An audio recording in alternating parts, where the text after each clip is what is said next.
So what is PSB and why 90% student fail in PSB? ये सबसे major reason है जो आपको समझना चाहिए। 90% से ज़्यादा कैंडिडेट आपके पीएसबी में आउट हो जाते हैं। उसका सिंपल सा रीज़न ये है क्योंकि ये नॉर्मल एसएसबी से थोड़ा डिफरेंट है, और अगर कोई बच्चा नॉर्मल एसएसबी से इसको कंपेयर करके जा रहा है तो डेफिनेटली उसको बहुत सारे चैलेंजेस फेस करने पड़ेंगे। या टाइम बैरिकेड में आपको बहुत सारे काम करने होते हैं, और साथ ही साथ कुछ मेजर रीजंस अभी डिस्कस करेंगे जिसकी वजह से आप भी हो सकते हैं पीएसबी में बाहर।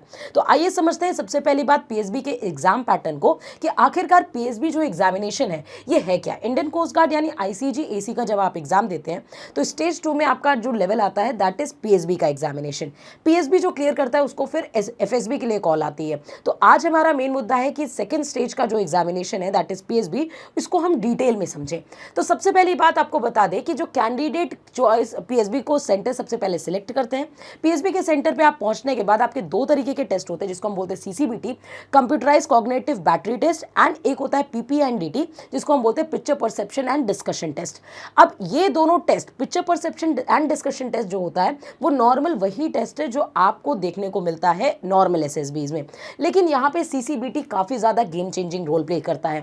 थोड़ा सा डिटेल में डिस्कशन कर लेते हैं। जैसा कि मैंने बताया पीएसबी के दो पार्ट्स हैं आपके।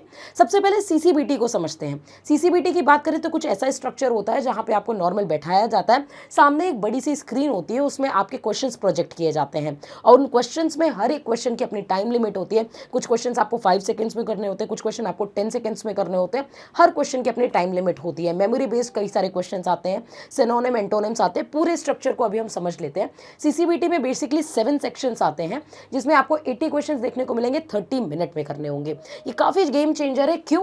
क्योंकि सेक्शन 1 जो आपका आएगा वो सीरीज एंड ब्लड रिलेशन का क्वेश्चन आएगा, जिसमें आपको 10 क्वेश्चंस अनुमान मिलते हैं और 60 सेकंड्स आपको मिलते हैं इस पूरे पेपर को करने के लिए।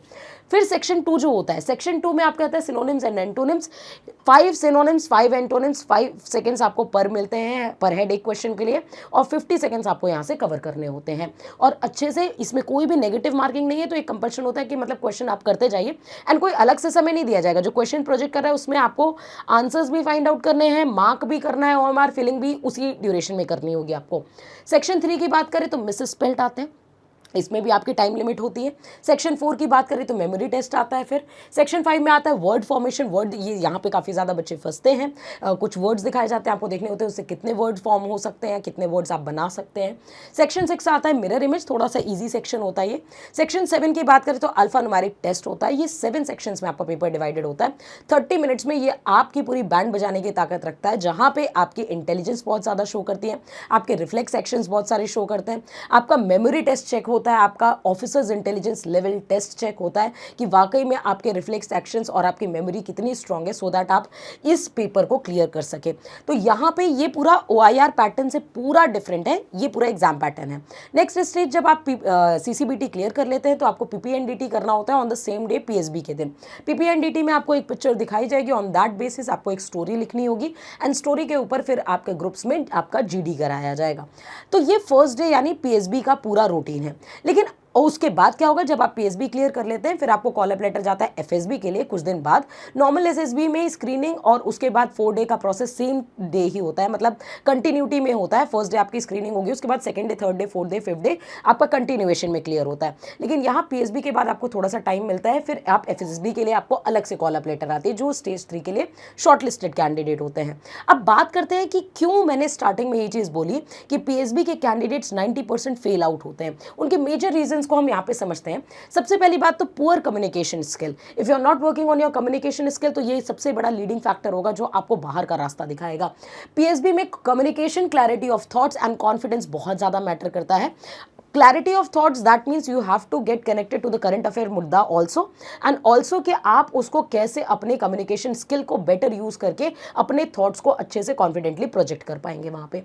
इसी के साथ साथ अगर बात करें तो बहुत ज़्यादा तेज़ बोलना या बहुत सॉफ्टली बोलना, बहुत स्लो बोलना, ये आपकी पर्सनालिटी का क्लैरिटी नहीं देगा। आपको जो भी बोलना है कम शब्दों में अच्छे से अपनी बातों को स्पष्ट तरीके से वहाँ पे रखना होगा। नेक्स्ट अगर बात करें fail to express idea logically in the discussion, like आपके वही चॉइस ऑफ वर्ड्स बहुत ही क्लियर होने चाहिए। अगर आपने अपनी बातों को वहाँ पे कंफ्यूज करने की कोशिश की तो कोई भी आपका वेट नहीं करेगा, and this will lead to your failure of expression, and यहाँ पे आप अपने थॉट को क्लियर बिल्कुल नहीं रख पाएंगे। नेक्स्ट अगर बात करें तो बॉडी लैंग्वेज बहुत ज़्यादा मैटर करती है, like how you are sitting, what you are wearing, and साथ ही साथ अपने बात को बोलते समय आपके चेहरे के एक्सप्रेशन क्या है। तो ये सब बॉडी लैंग्वेज बहुत ही ज़्यादा मैटर करता है when you are expressing your thoughts. Next अगर बात करें तो वीक परफॉर्मेंस इन पीपीएनडीटी, पीपीएनडीटी के ड्यूरेशन में वीक परफॉर्मेंस बहुत ज़्यादा होती है, जो कि सबसे ज़्यादा देखी जाती है। बिगेस्ट एलिमिनेशन राउंड इसको बोल सकते हैं। क्यों? यहाँ पे सबसे पहली बात तो मिस इंटरप्रेट द पिक्चर, मतलब जो आपको पिक्चर दिखाई जा रही है आप उसको ढंग से ग्रास्प भी नहीं कर पा रहे कि वाकई में आपको स्टोरी कैसे लिखनी चाहिए। Next, making unrealistic and negative story. कई बार बच्चे ज़्यादा हीरोइस्टिक स्टोरी क्रिएट करने के चक्कर में अपनी पर्सनालिटी को ले डूबते हैं। लाइक आपको कोई भी प्री कंसीव नोशन नहीं लेकर के चलना है कि मैं तो ये रट के आया हूँ, यही स्टोरी मुझे ज़बरदस्ती इसमें फिट इन करनी है, तो ये आपका फेलियर का रीज़न सबसे बड़ा हो जाता है। तो ज़बरदस्ती स्टोरी को मिस इंटरप्रेट ना करें। In the group discussion candidate either dominate और स्टे साइलेंट। ये बहुत ही बेकार आदत होती है जहाँ पे आप किसी एक पर्टिकुलर पर्सन को कभी कभी टारगेट करने लगते हैं, या फिर कई बार कई बच्चे बोल रहे होते हैं उसकी वजह से आप बहुत ज़्यादा साइलेंट हो जाते हैं। तो आपको ये बहुत ज़्यादा अपनी पर्सनालिटी में न्यूट्रलिज्म बना के रखना होगा।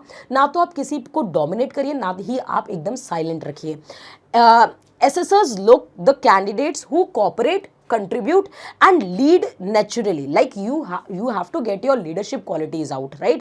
वहाँ पे आपको अगर लग रहा है कि कोई आपका टीममेट है जो नहीं बोल पा रहा है तो उसको भी मौका देना, आपको सबके साथ कोऑपरेटिव नेचर दिखाना होगा, और साथ ही साथ आपको अपना कंट्रीब्यूशन भी देखना है। अपना कंट्रीब्यूशन और अपने टीममेट्स का कंट्रीब्यूशन, ये एक अच्छी ट्रू लीडरशिप क्वालिटी आपको वहाँ पे शो करनी होगी। तो ये कुछ पॉइंट्स है जिसको आपको बहुत इंपॉर्टेंटली ध्यान देनी है। नेक्स्ट अगर बात करें तो lack of officers like qualities, तो OLQs जो कि बहुत ही ज्यादा इंपॉर्टेंट होते हैं। PSB SSS look for 15 OLQs, यानी ऑफिसर्स लाइक क्वालिटी आपके अंदर जो मेजरली होनी चाहिए। जैसे कि अगर बात करें कि कौन इनिशिएट कर रहा है, सेंस ऑफ रिस्पॉन्सिबिलिटी किसके अंदर है, डिसीजन मेकिंग क्वालिटी किसके अंदर है, सोशल एडेप्टेबिलिटी किसके अंदर है, और most candidate focus on written examination only. CCBT पे ज़्यादा फोकस करते हैं कि वो कैसे जीडी करेंगे और वहाँ पे अपने बॉडी लैंग्वेज और एक्सप्रेशन को कैसे प्रोजेक्ट करेंगे, इस पे फोकस करना भूल जाते हैं। और एक बात और, ये आपकी जो पर्सनालिटी डेवलपमेंट है ये घर बैठ के अकेले कभी नहीं होगी। ये तब हो पाएगी जब आप ग्रुप में नेचुरली बैठेंगे और उस ग्रुप के साथ अपने कॉम्पिटिटर्स के साथ वाकई में जीडी करेंगे, तब जाके आपको रियल कॉम्पिटिशन का अंदाजा मिलता है। नेक्स्ट अगर बात करें neglect soft skills, general awareness के बारे में अगर आप बात करें तो जनरल अवेयरनेस का जो करंट मुद्दा अगर दे दिया तो उसके बारे में अगर आपको लैक ऑफ नॉलेज है तो will not going to associate with that topic. Personality development सबसे ज़्यादा मेजर रोल प्ले यहाँ पे करेगी। इसी के साथ साथ पुअर इंटरव्यू प्रिपरेशन भी आपकी काफ़ी ज़्यादा पुअर होती है, जो 10 to 15 मिनट्स में आपको काफ़ी ज़्यादा ले डूबती है। क्या है यहाँ पे, दे टेस्ट सेंट्रल अवेयरनेस में, साथ ही साथ motivation for joining ICG and honesty, मतलब आपको कहीं से भी फेक नहीं रहना है। वहाँ पे जो बैठे हुए हैं वो ऑलरेडी इतने एक्सपीरियंस है, आपके जैसे कैंडिडेट्स को बहुत सारे देख चुके हैं, तो वो आपके झूठ बोलने से पहले ही वो चीज़ों को पकड़ लेते हैं कि आप अपनी पर्सनैलिटी को ज़बरदस्ती फ्रेम करने की कोशिश कर रहे हैं। तो बी वेरी नेचुरल, जो आप हैं वही आप रहिए। साथ ही साथ many candidate give memorised and fake answers, जैसे कि मैंने ऑलरेडी बोला था कि ज़बरदस्ती अपने रटे रटाए क्वेश्चंस को, अपने रटे रटाए आंसर्स को मत प्रोजेक्ट करने की कोशिश करिए। ज़बरदस्ती किसी भी सिचुएशन में थोपने की कोशिश मत करिए, वरना आपकी पर्सनालिटी आपकी सही तरीके से बाहर नहीं आएगी and this will not lead to your selection, right. इसी के साथ साथ degree, you must know your degree subjects, hobbies and current affairs, मतलब लाइक अपने बारे में तो फुल्ली नॉलेज होनी चाहिए, ऑल्सो आपके फैमिली बैकग्राउंड के बारे में नॉलेज होनी चाहिए।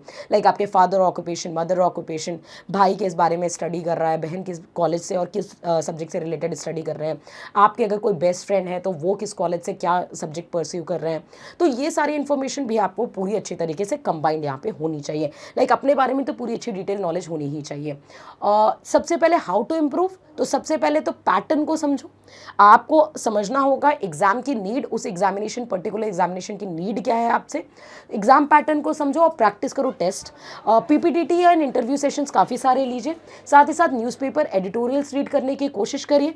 बॉडी लैंग्वेज और कॉन्फिडेंस पे काम करने की कोशिश करिए। And be authentic, the assessors of sense fake personalities instantly, तो अपनी पर्सनैलिटी को फेक करने की बिल्कुल भी कोशिश मत करिए। अब आप अगर चाहते हैं कि वाकई में आपको ऐसे एसेसर्स मिले, ऐसी टीम मिले, ऐसे कॉम्पिटिटर्स मिले जिनके बीच में आप लग करके पीएसबी और एफएसबी दोनों की बेहतरीन तैयारी कर सकें, तो आपके पास है एक बैच जो कि हम बोलते हैं पीएसबी प्लस एफएसबी बैच, जहां पे आपको मिलेगा 14 to 90 डेज का बैच। 14 to 90 डेज का बैच एक मास्टर प्लान है जहां पे आपको मिलेगी 100% सफलता की गारंटी। लाइक आपके कॉम्पिटिटर्स जो आपके साथ ऑलरेडी एसएसबी बोर्ड्स में आपके सामने फाइट करेंगे, आपके कंपटीशन में उतरेंगे, वहाँ पे आपको टेस्ट हो पाएगा कि आपका कॉम्पिटिटिव लेवल क्या है, आप उनके साथ लग करके अपनी प्रैक्टिस कर सकते हैं। तो आप ज्वाइन करिए जहाँ पे आपको प्रॉपर एसेसर्स मिलेंगे जो आपके रिकमेंडेशन में आपको हेल्प करेंगे, और साथ ही साथ मल्टीपल मॉक टेस्ट मिलेंगे जो आपकी प्रिपरेशन को बहुत ही बेहतरीन करेंगे। तो आज ही फ़ोन उठाइए और कॉल करिए 9696330033। लाइक आपके पास समय बहुत ही कम बचा हुआ है, तो सोचिए मत, ज्वाइन नाउ।